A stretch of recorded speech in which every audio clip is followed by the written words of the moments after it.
Tô fazendo reposição com Deposteron. Tomei 2 já, cada 15 dias. Porém, notei que meu peito cresceu estranho e não vi tanta diferença no libido. Deixa eu começar de trás para frente. Libido, cara, tem um contexto multifatorial. Quando você pensa em libido, nós estamos falando na vontade de ter relação sexual, aquele tesão, aquela vontade de fazer sexo. Isso depende de muita coisa. É só você pensar. Depende do seu relacionamento. Veja bem, se você tá com uma pessoa que talvez você não gosta mais, você acha que você vai ter aquele tesão? Não. Uma pessoa que você não se sente mais atraído, você vai ter aquele tesão? Não. Depende de cansaço. Talvez por mais que o seu relacionamento esteja bacana, imagina que você está trabalhando demais, saindo cedo, voltando à noite, não tendo tempo para nada. Você acha que seu corpo vai pedir sexo? Não. Quando você está passando por algum estresse, imagina que nesse momento você recebeu a notícia que você foi despedido. Nesse momento você recebeu a notícia que a sua mãe está com câncer. Só dando um exemplo, tá? Pelo amor de Deus. Cara, você acha que você pensa em sexo, né, numa fase dessa? Então, estresse tira a sua libido. Quando você, às vezes, você tem uma sazonalidade. De repente, você trabalha muito de segunda a sexta, mas sábado e domingo você descansa. Então, é interessante você pensar, poxa, como que é o meu comportamento dessa baixa libido? Libido tem a ver com o seu estado nutricional. Se você tem alguma deficiência de vitamina, de mineral, pode impactar a libido.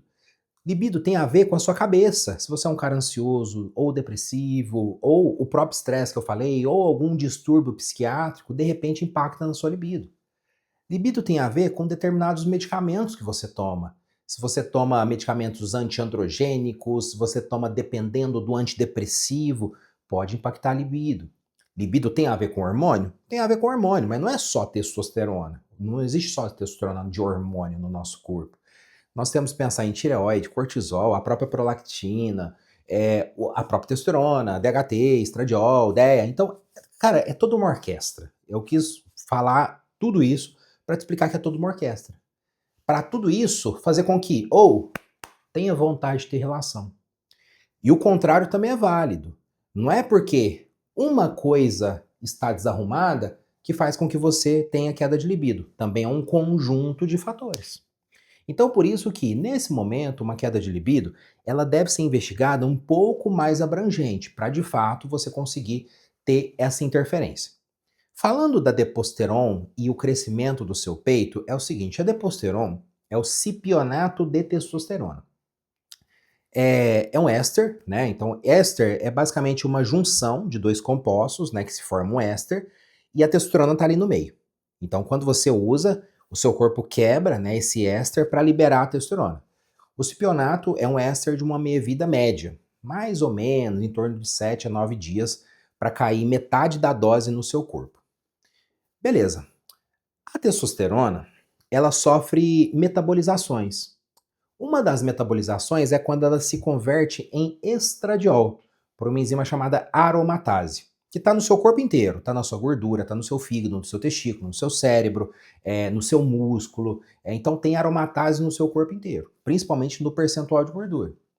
Então, ao utilizar o Deposteron, pode ser que você seja um cara que aromatiza muito, ou seja, converte muito testosterona em estradiol. Se o seu estradiol sobe, você começa a ter repercussões desse estradiol. Você pode aumentar a sua pressão, você pode ter espinha, você pode ter retenção. E uma característica muito emblemática do aumento do estradiol, né, que é uma situação que a gente chama de hiperestrogenismo, né, hiper alto, estrogenismo, estrogênio, é o desenvolvimento de ginecomastia. Então, o que, que acontece?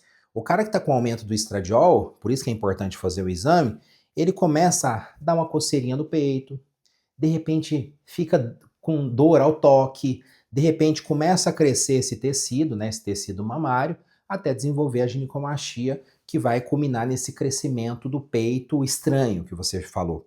Então, por isso que, nesse momento, o que você deve fazer? Você deve fazer seus exames para entender se de fato é isso, porque pode ser outra coisa, tá?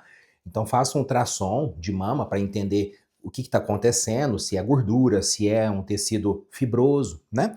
Se é compatível com uma ginecomastia, faça seus exames também laboratoriais, hormonais, nutricionais, metabólicos, também para entender se não existe alguma justificativa e tenha uma atuação assertiva. Beleza? De qualquer forma, também espero ter te ajudado. Para mais informações, basta clicar no link da bio